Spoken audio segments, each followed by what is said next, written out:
आप मेहनत से पढ़ाई करते हैं, एक ठीक ठाक कॉलेज से अच्छी डिग्री लेते हैं, आपको एक स्टेबल रिस्पेक्टेबल जॉब मिलती है। आप दिन में 9, 10, 12 घंटे काम करते हैं, टारगेट और डेडलाइन के पीछे भागते रहते हैं। हर बार आप अपना इनकम टैक्स रिटर्न टाइम से फाइल करते हैं। आप फ्यूचर के लिए प्लानिंग करते हैं, अपने बच्चों की एजुकेशन के लिए, अपने रिटायरमेंट के लिए। और आपको बार बार ये बताया जाता है कि आप मिडिल क्लास हैं, आप देश की कंजम्पशन के इंजन है, आप भारतीय अर्थव्यवस्था की रीढ़ की हड्डी है। लेकिन क्या हो ये पूरा सच ना हो, असल में ये शायद सबसे बड़ा और सबसे कन्वीनियंट झूठ है। आपको बताया गया है एक ऐसा झूठ जो टीवी पर बैठे इकोनॉमिक्स, इलेक्शन के टाइम पर पॉलिटिशियन और वही कंपनी आपको सुनाती है जो मंथली ईएमआई पर आपको एक बेहतर लाइफ का सपना बेचती है। असल में आप इकोनॉमी की बैकबोन नहीं है, आप वो पेट्रोल है जिसे जलाकर ये सिस्टम चलता है।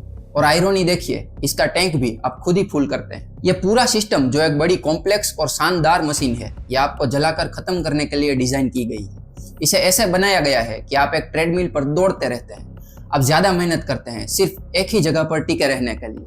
यह कोई कॉन्स्पिरेसी थ्योरी नहीं है, ये आपकी पे स्लिप, आपके बैंक स्टेटमेंट और आपके टैक्स रिटर्न की सच्चाई है। ये कहानी है कि कैसे आपको हर मुमकिन डायरेक्शन से सिस्टमेटिक तरीके से निचोड़ा जाता है। और इस वीडियो में हम इस स्ट्रक्चरल जाल के दो पावरफुल मुखौटों की बात करने वाले हैं। एक है डबल टैक्सेशन का क्रूअल सिस्टम और दूसरा है जीरो सोशल सिक्योरिटी का डरावना सच। तो आइए बात करते हैं। सबसे पहले एक स्क्रिप्ट की बात करते हैं। भारत में एक मिडिल क्लास की सक्सेसफुल स्क्रिप्ट है। यह एक ऐसी कहानी है जिसे हम सब जानते हैं, एक ऐसा रास्ता जो हमारे लिए पहले से ही डिसाइड कर दिया जाता है। यह कहानी शुरू होती है एजुकेशन से। यह कोई ऐसी वैसी एजुकेशन नहीं, बल्कि रियल एजुकेशन। स्कूल के बाद कोचिंग क्लास, हर सब्जेक्ट के लिए ट्यूशन, बोर्ड एग्जाम का प्रेशर और फिर एक कॉम्पिटिटिव एंट्रेंस एग्जाम के लिए पागलपन भरी रेस। टारगेट सिर्फ एक होता है, एक अच्छे कॉलेज में सीट पाना जो एक सिक्योर व्हाइट कॉलर जॉब के लिए लॉन्च पैड का काम करता है। एक ऐसी जॉब जिसमें एक रिस्पेक्टफुल टाइटल हो, महीने के आखिरी दिन अकाउंट में एक फिक्स सैलरी आए और शायद, बस शायद हर कुछ सालों में एक प्रमोशन मिल जाए। एक बार जॉब मिल गई तो स्क्रिप्ट अगले चैप्टर पर चली जाती है। चीजें खरीदना। पहला माइलस्टोन अक्सर एक कार का होता है, कोई लग्जरी गाड़ी नहीं, बल्कि एक समझदारी भरी हैचबैक या कॉम्पैक्ट सेडान जो आमतौर पर 5 साल के लोन पर फाइनेंस की जाती है। यह एक सिंबल है कि आप कहीं पहुंच चुके हैं, आप तरक्की कर रहे हैं और आपने सीढ़ी पर एक स्टेप चढ़ लिया है। फिर आता है सबसे बड़ा माइलस्टोन, घर। एक ठीक ठाक उभरते हुए इलाके में 2 BHK या 3 BHK जो अपनी जमा पूंजी में से एक मोटी डाउन पेमेंट खर्च करके एक होम लोन के साथ खरीदा जाता है, जो अगले 20 से 25 साल तक आपका फाइनेंशियल पार्टनर बन के रहेगा। इन सब चीजों के बीच आपकी जिंदगी चलती रहती है, आपकी शादी होती है, आपके बच्चे होते हैं। अब स्क्रिप्ट एक नए टारगेट की डिमांड करती है। बच्चों के लिए सबसे अच्छा प्राइवेट स्कूल, क्योंकि सरकारी स्कूल तो आपके स्टेटस के हिसाब से कोई ऑप्शन नहीं है। साल में एक बार हॉलीडे किसी पॉपुलर हिल स्टेशन या बीच डेस्टिनेशन पर, एक अच्छी कार, फोन को अपग्रेड करना। हर त्योहार अपने साथ खर्च करने, कंजम्पशन करने और स्टेटस बनाए रखने का प्रेशर लेकर आता है। और इन सब के बीच आपसे उम्मीद की जाती है कि आप रिटायरमेंट के लिए सेविंग भी करें। यही वो वादा था, यही वो सपना था जो आपको बेचा गया था। आपने सब कुछ सही किया, आपने स्क्रिप्ट को हूबहू फॉलो किया। तो फिर आपको ऐसा क्यों लगता है कि आप कहीं फंसे हुए हैं? ऐसा क्यों लगता है कि आप ट्रेडमिल पर मैराथन दौड़ रहे हैं? आप मेहनत कर रहे हैं, पसीना बहा रहे हैं, थके हुए हैं, लेकिन बाहर का नजारा कभी नहीं बदलता। आपको इतनी मेहनत से मिली सैलरी बैंक अकाउंट में आने से पहले ही हवा में क्यों गायब हो जाती है? वो बढ़े हुए किराए, स्कूल की फीस में बढ़ोतरी, पेट्रोल की बढ़ती कीमत या दाल और सब्जियों की लगातार बढ़ती लागत में कहीं समा जाती है। फाइनेंशियल फ्रीडम के गोल पोस्ट सिर्फ दूर जाते हुए दिखते हैं, जैसे किसी दूसरे ग्रह पर चले गए हो। यह जो हमेशा निचोड़े जाने का एहसास है, यह आपका पर्सनल फेलियर नहीं है। ऐसा इसीलिए नहीं है कि आपने सफिशिएंट मेहनत नहीं की या आप उतने स्मार्ट नहीं है, बल्कि यह एक सोचे समझे स्ट्रक्चरल डिजाइन का नतीजा है। और इस डिजाइन की नींव वो झूठ है जो आपको बताया गया था। यह झूठ है कि आप इकोनॉमी की रीढ़ की हड्डी है। रीढ़ की हड्डी एक सपोर्ट स्ट्रक्चर होती है, इसका मजबूत और सिक्योर होना जरूरी है। यह सब कुछ संभाल कर रखती है, लेकिन आपके साथ रीढ़ की हड्डी जैसा व्यवहार नहीं किया जाता। आपके साथ एक ऐसे रिसोर्स जैसा बिहेवियर किया जा रहा है जिसकी माइनिंग की जा रही हो। अब वो कामधेनु गाय है जिसे हर तरफ से दुहा जाता है ताकि एक ऐसे सिस्टम को फंड किया जा सके जो बदले में आपको लगभग कुछ भी नहीं देता।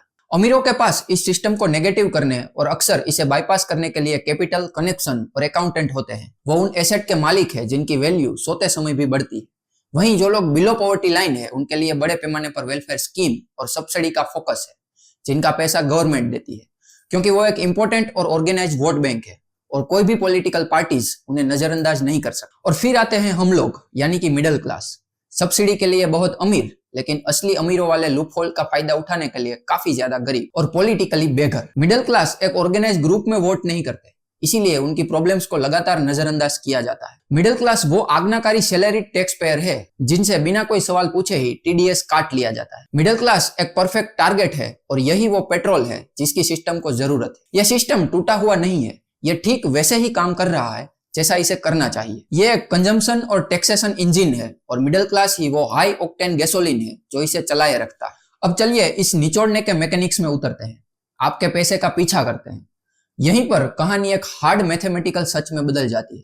इस जाल का पहला मुखौटा है टैक्सेशन, और यह सिर्फ एक लेयर का टैक्स नहीं है, यह एक डबल टैक्सेशन का क्रूअल पंच है। पहला पंच उसी पल लगता है जब आपकी सैलरी क्रेडिट होती है, इसे इनकम टैक्स कहते हैं, और सैलरी पाने वाले मिडिल क्लास के लिए यह सबसे बड़ी फाइनेंशियल रिस्पॉन्सिबिलिटी है। आपको तो यह पैसा देखने का मौका तक नहीं मिलता, आपके छूने से पहले ही यह टीडीएस नाम के एक साफ सुथरे मैकेनिज्म की बदौलत जा चुका होता है। देश तो बहुत बड़ा है, लेकिन असल में इनकम टैक्स का बोझ उठाने वालों की संख्या काफी कम है। भारत की टोटल आबादी के सिर्फ 8 से 9% लोग ही इनकम टैक्स फाइल करते हैं। यानी भारत की आबादी 140 करोड़ है तो उनमें से टैक्स फाइल करने वाले सिर्फ 8 से 9 करोड़ लोग हैं। और इस छोटे से ग्रुप में भी 90% से ज्यादा लोग सैलरीड पर्सन है। मिडिल क्लास एक छोटी सी माइनॉरिटी का हिस्सा है जो 1 बिलियन से ज्यादा लोगों के ड्रीम्स और डेवलपमेंट के लिए पेमेंट कर रहा है। दशकों तक किसी भी देश के डायरेक्ट टैक्स रेवेन्यू का फाउंडेशन कॉर्पोरेट टैक्स हुआ करता था, जो कि बड़ी कंपनियां और बिजनेस के प्रॉफिट पर चुकाया जाता है। यह एक कॉमन सेंस है कि कंपनियां सबसे ज्यादा कमाती है, इसीलिए उन्हें सबसे ज्यादा कंट्रीब्यूशन देना चाहिए। आजादी के बाद पहली बार भारत के टैक्स आर्किटेक्चर में एक बहुत बड़ा स्ट्रक्चरल चेंज आया है। फाइनेंशियल ईयर 2023-24 में पर्सनल इनकम टैक्स कलेक्शन, यानी सीधे आपकी सैलरी से काटा गया पैसा, आधिकारिक तौर पर कॉर्पोरेट इनकम टैक्स कलेक्शन से ज्यादा हो चुका है। अब इस बात को जरा समझिए, लाखों इंडिविजुअल एम्प्लॉय द्वारा चुकाया गया टोटल टैक्स अब भारत की सभी कॉर्पोरेशन द्वारा चुकाए गए टैक्स से ज्यादा है। टोटल डायरेक्ट टैक्स में पर्सनल इनकम टैक्स का हिस्सा एक दशक पहले लगभग 38% से बढ़कर आज 53% हो चुका है। इसी दौरान कॉर्पोरेट टैक्स का हिस्सा लगभग 62% से घटकर 47% से भी कम हो चुका है। अब ये कैसे हुआ, तो इसका आंसर काफी सिंपल है। जब आप काम करने में बिजी थे तब कॉर्पोरेट टैक्स के रेट कम कर दिए गए, कुछ मामलों में 30% से घटाकर 22% तक, ताकि इन्वेस्टमेंट और ग्रोथ को बढ़ावा मिले। यह एक बड़ा सेलिब्रेट किया जाने वाला स्टेप था, लेकिन क्या इनसे सैलरीड पर्सन को कोई ऐसी रिवोल्यूशनरी राहत मिली? नहीं। आपके टैक्स स्लैब में छोटे मोटे बदलाव किए गए, कुछ मामूली डिडक्शन ऑफर किए गए, लेकिन आप पर असल बोझ बढ़ता गया। गवर्नमेंट टैक्स फाइल करने वालों की संख्या दोगुनी होने का ढिंढोरा पीटती है, इसे एक वेल्दी बढ़ते हुए मिडिल क्लास के सिग्नल के रूप में पेश करती है, लेकिन ग्राउंड रियलिटी में बहुतों के लिए यह समृद्धि से ज्यादा कुछ आलोचकों द्वारा कहे जाने वाले टैक्स टेररिज्म जैसा लगता है। एक ऐसा सिस्टम जो ईमानदार आज्ञाकारी टैक्स पेयर को ढूंढने और निचोड़ने में ज्यादा एफिशिएंट होता जा रहा है, जबकि बड़ी मछलियां बच निकलती है। तो जाल का पहला हिस्सा पूरा हो चुका है, आपकी इनकम का एक बड़ा हिस्सा कट चुका है, एक बड़ा हिस्सा देश को फंड करने के लिए ले लिया गया है। आप एक देशभक्त हैं, एक जिम्मेदार नागरिक, आपने अपना कर्तव्य पूरा कर दिया।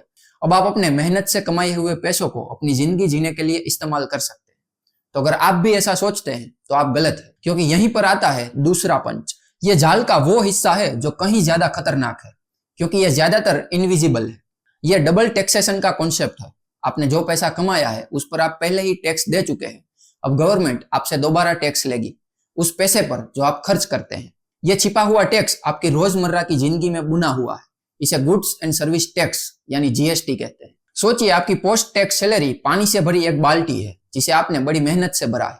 उस बाल्टी में से गवर्नमेंट इनकम टैक्स के नाम पर एक बड़े मग जितना पानी निकाल लेता है।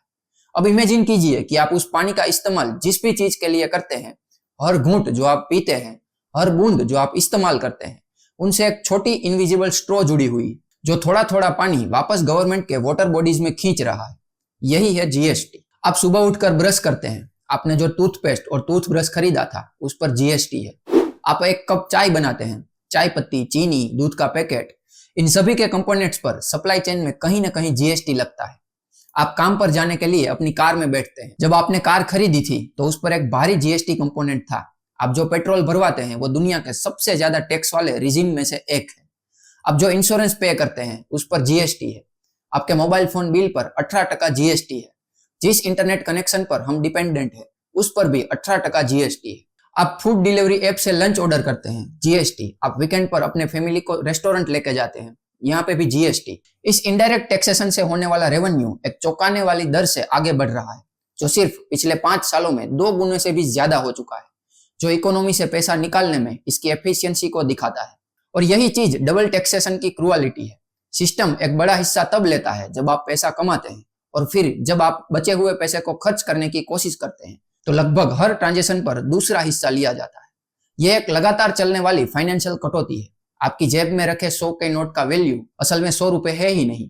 इसकी जर्नी शायद आपकी ग्रोस सैलरी के 130 या 140 रुपए से शुरू हुई थी, जिस पर पहले टैक्स लगाकर उसे 100 रुपए तक लाया गया। और जब आप इसे सामान की एक टोकरी पर खर्च करने जाते हैं तो जीएसटी ये मेक श्योर करता है कि आपको सिर्फ 85 या 90 रुपए की ही वैल्यू मिले, बाकी गवर्नमेंट के पास वापस चला जाए। और यहीं पर सबसे बड़ा धोखा है। जब आप अपनी सैलरी पर कटने वाले टैक्स को और रोजमर्रा की चीजों पर लगने वाले टैक्स को जोड़ते हो तो आपको एक चौंकाने वाला सच पता चलता है। भारतीय मिडिल क्लास कई मायनों में डेवलप हाई टैक्स वाले यूरोपियन देशों के नागरिकों के बराबर टैक्स चुका रहा है। लेकिन सिर्फ इसी बात पर कंपैरिजन खत्म नहीं होता। आप अपनी सैलरी से यूरोपियन स्टैंडर्ड का टैक्स दे रहे हैं, लेकिन यूरोपियन स्टैंडर्ड की फैसिलिटीज कहाँ है? कहाँ है वो world class infrastructure, government funded public education जो प्राइवेट स्कूलों को एक जरूरत नहीं बल्कि एक ऑप्शन बनाती है? कहाँ है वो universal high quality public health care जो ये मेक श्योर करे कि एक मेडिकल इमरजेंसी आपको बैंकक्रप्ट नहीं कर देगी? कहाँ है वो मजबूत सोशल सिक्योरिटी, बेरोजगारी भत्ता और गारंटीड ओल्ड एज पेंशन जो उन देशों में सोशल कॉन्ट्रैक्ट का फाउंडेशन बनाते हैं? ये सवाल हमें सीधे मिडिल क्लास ट्रैप के दूसरे और शायद ज्यादा डरावने मुखौटे की ओर ले जाता है। आपने अपने डायरेक्ट और इनडायरेक्ट दोनों टैक्स चुका दिए हैं। आपने अपनी कमाई का एक बड़ा हिस्सा राष्ट्रीय खजाने में जमा कर दिया है। अब यहीं पर गवर्नमेंट को अपना वादा निभाना होता है। आपके द्वारा चुकाए गए टैक्स को एक सामूहिक सुरक्षा कवच में इन्वेस्टमेंट माना जाना चाहिए, एक ऐसा सिस्टम जो आपको और आपकी फैमिली को अनसर्टेनिटीज से बचाता है। यह भारतीय मिडिल क्लास के साथ हुआ सबसे बड़ा विश्वासघात है। आप कीमत चुकाते हैं लेकिन आपको सुरक्षा से वंचित कर दिया जाता है। आपको एक ऐसी जगह अपना बचाव करने के लिए छोड़ दिया जाता है जहां असल में कोई सोशल सिक्योरिटी है ही नहीं। आपके चुकाए गए टैक्स एक बड़े पूल में कहीं गायब हो जाते हैं जो बहना और दीदी जैसे वोट कलेक्शन इंफ्रास्ट्रक्चर को फंड करते हैं। लेकिन जब आपको व्यक्तिगत रूप से एक सेफ्टी नेट की जरूरत होती है तो आपको पता चलता है कि ये आपके लिए मौजूद है ही नहीं। आपको अपनी पहले से ही कम हो चुकी पोस्ट टैक्स इनकम से इसके लिए फिर से पेमेंट करना पड़ता है। ये सिर्फ डबल टैक्सेशन नहीं है, ये एक तरह का ट्रिपल अटैक है। आइए किसी भी मिडिल क्लास फैमिली के लिए दो सबसे जरूरी और अनएवॉइडेबल एक्सपेंस को देखते हैं, एजुकेशन और हेल्थ केयर। आप अपना टैक्स चुकाते हैं जिससे एक पब्लिक एजुकेशन सिस्टम को फंड किया जाना चाहिए, लेकिन आप ज्यादातर गवर्नमेंट स्कूलों में जरूरत से ज्यादा भरी क्लास, लो इंफ्रास्ट्रक्चर और एजुकेशन क्वालिटी को देखते हैं तो एक लॉजिकल फैसला लेते हैं और आप प्राइवेट सेक्टर की ओर मुड़ते हैं। आप अपने बच्चों को एक प्राइवेट स्कूल में एडमिशन दिलाते हैं जिसके चमकदार ब्रोशर और बड़े बड़े वादे होते हैं। ये एजुकेशन के लिए आपका दूसरा पेमेंट है। एक मेट्रो सिटी में एक ठीक ठाक प्राइवेट स्कूल की एनुअल फीस पर स्टूडेंट 2 लाख से 4 लाख तक होती है। हाल ही की एक रिपोर्ट ने बताया है कि अर्बन एरियाज में प्राइवेट स्कूलों की फीस पिछले 1 दशक में सबसे ज्यादा बढ़ी है, जो एवरेज सैलरी ग्रोथ से कहीं ज्यादा है। 20 लाख की सालाना इनकम वाली फैमिली के लिए सिर्फ अपने बच्चे की स्कूल एजुकेशन उनकी टेक होम सैलरी का एक बड़ा हिस्सा खा जाती है। इसमें यूनिफॉर्म, किताबें, ट्रांसपोर्टेशन और फीस स्लिप पर दिखने वाली अनगिनत अदर फीस की लागत तो शामिल भी नहीं है। अब आप एक प्राइवेट कॉर्पोरेशन को उस सर्विस के लिए पे कर रहे हैं जो आपके टैक्स से मिलनी चाहिए थी। अब बात करते हैं हेल्थ केयर की। आप अपना टैक्स चुकाते हैं जिससे पब्लिक हॉस्पिटल को फंड मिलना चाहिए, लेकिन आप हकीकत जानते हैं, लंबी कतारें, बेड्स की कमी, ओवरवर्क स्टाफ। गवर्नमेंट हॉस्पिटल अक्सर लोगों के लिए आखिरी सहारा होता है, एक ऐसी जगह जहां आप तब जाते हैं जब आपके पास कोई और ऑप्शन नहीं होता। तो आप एक और लॉजिकल फैसला लेते हैं, आप प्राइवेट हेल्थ इंश्योरेंस खरीदते हैं। ये हेल्थ केयर के लिए आपका दूसरा पेमेंट है। आप एक फैमिली फ्लोटर पॉलिसी के लिए हजारों या लाखों का सालाना प्रीमियम चुकाते हैं। लेकिन क्या बात यहीं खत्म हो जाती है? बिल्कुल भी नहीं। भारत में मेडिकल इन्फ्लेशन 14 से 15% सालाना की दर से बढ़ रहा है, जो एशिया में सबसे ज्यादा है। जब कोई मेडिकल इमरजेंसी आती है तो आपको अपनी पॉलिसी की लिमिटेशंस जल्दी पता चल जाती है। डिडक्टेबल को पेमेंट्स, कंज्यूमेबल्स के लिए कवर न होने वाले खर्चे, रूम रेंट, कैंपिंग, एक बड़ी सर्जरी या लंबी बीमारी आसानी से लाखों के आउट ऑफ पॉकेट खर्चे पैदा कर सकती है, भले ही आपके पास एक तथाकथित कॉम्प्रिहेंसिव इंश्योरेंस कवर हो। ये हेल्थ केयर के लिए आपका तीसरा पेमेंट है। आपने एक पब्लिक सिस्टम के लिए टैक्स दिया जिससे आप इस्तेमाल नहीं कर सकते। आपने एक प्राइवेट सिस्टम के लिए प्रीमियम दिया जो आपको पूरी तरह से कवर नहीं करता, और फिर आप उस गैप को भरने के लिए अपनी सेविंग से फिर से पेमेंट करते हैं। और यही है वो ट्रिपल अटैक यही वो सिस्टम है जो आपको पीसता है। मिडिल क्लास को बेचा गया सपना हमेशा एक पीसफुल रिटायरमेंट पर खत्म होता है, लेकिन अब ज्यादा से ज्यादा लोगों के लिए यह एक माइग्रेन बनता जा रहा है। रिटायरमेंट सिक्योरिटी के लिए ट्रेडिशनल पिलर्स कोलैप्स हो रहे हैं। डिफाइंड बेनिफिट पेंशन पास्ट की बात हो चुकी है, जो अब सिर्फ कुछ पुराने गवर्नमेंट एम्प्लॉयज के लिए ही अवेलेबल है, बाकी सब अपने दम पर है। लेकिन जब आपका वर्तमान ही इतना इकोनॉमिकली खींचा हुआ है, तो आप रिटायरमेंट के लिए सेविंग कैसे कर सकते हैं? यहाँ डेटा एक और होपलेस तस्वीर पेश करता है। भारत में हाउस होल्ड डेट यानी फैमिलीज पर कर्ज बढ़ता जा रहा है, जो कुछ एस्टिमेट के मुताबिक जीडीपी का लगभग 42% तक पहुंच चुका है। चिंता की बात यह है कि इस डेट का एक बड़ा हिस्सा एसेट बनाने के लिए नहीं है, जैसे कि होम लोन, बिजनेस लोन, बल्कि आधे से ज्यादा नया कर्ज कंजम्पशन के लिए है। पर्सनल लोन, क्रेडिट कार्ड का डेट और कंज्यूमर ड्यूरेबल लोन। लोग गुजारा करने के लिए, स्कूल की फीस भरने के लिए, मेडिकल के लिए या बस एक ऐसी लाइफस्टाइल मेंटेन करने के लिए उधार ले रहे हैं जिसे उनकी स्टेबल रियल वेज अब सपोर्ट नहीं कर सकती। हाल की रिपोर्टों से पता चला है कि नॉमिनल सैलरी हाइक के बावजूद हाई इन्फ्लेशन का मतलब है कि रियल वेज ग्रोथ लगभग 0 है या कुछ सालों में नेगेटिव भी हो सकती है। आपकी सैलरी 8% बढ़ सकती है, लेकिन अगर आपका इंडिविजुअल इन्फ्लेशन रेट यानी जिन चीजों पर आप असल में खर्च करते हैं, जैसे education, health care, fuel, food, वो 12% है, तो आप हर साल और गरीब हो रहे हैं। आपकी परचेसिंग पावर कम हो रही है। यह आपको खतरनाक ईएमआई जाल की ओर लेकर जा रहा है। कार ईएमआई पर है, फोन ईएमआई पर है, फ्रिज ईएमआई पर है, फैमिली वेकेशन ईएमआई पर है। जरूरी चीजों के लिए क्रेडिट कार्ड का उपयोग किया जाता है और आउटस्टैंडिंग बैलेंस को भारी ब्याज दरों पर रोल ओवर किया जाता है। आप अब फ्यूचर के लिए प्रॉपर्टी नहीं बना रहे हैं, आप अपने पिछले कंजम्पशन के कर्ज चुका रहे हैं। भारतीय आबादी का एक बड़ा हिस्सा ऐसा है जिनके पास रिटायरमेंट की कोई सेविंग नहीं है या बहुत कम है, जो उन्हें इनसिक्योर बनाता है। बिना सेविंग्स और बिना ऑफिशियल सोशल सिक्योरिटी के बूढ़ी होती आबादी एक डेमोग्राफिक टाइम बम है। एक आरामदायक रिटायरमेंट का मिडिल क्लास का सपना बुढ़ापे की गरीबी में बदल रहा है।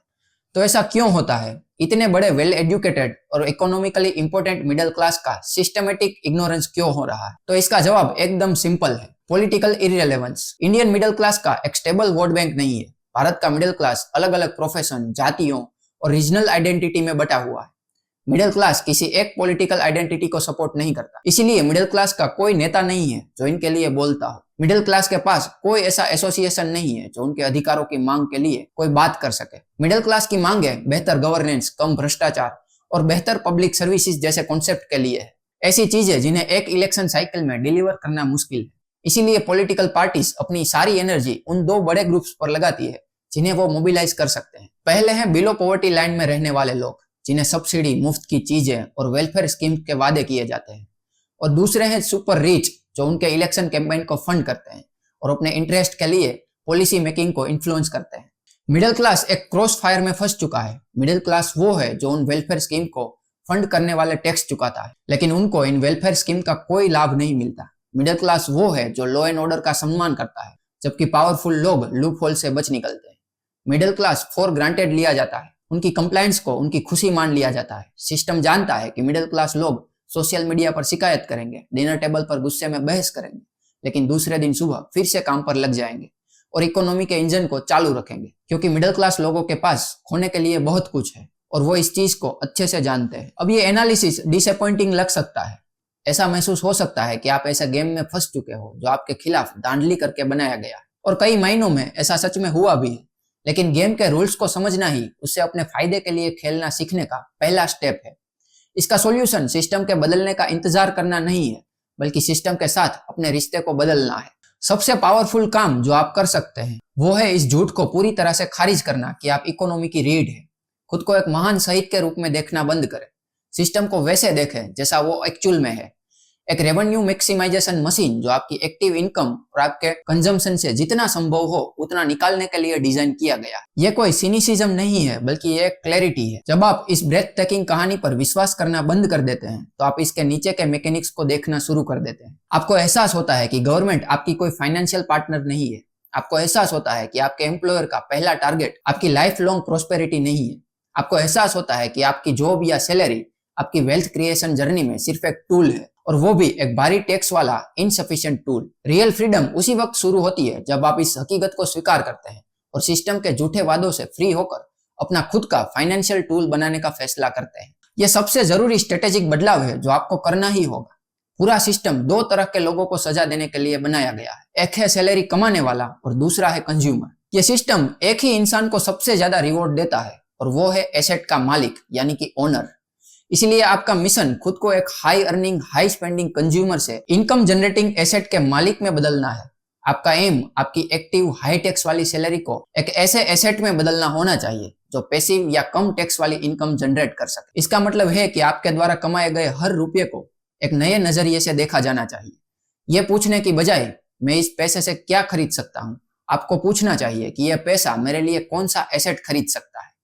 एसेट सिर्फ लग्जरी आइटम नहीं होते।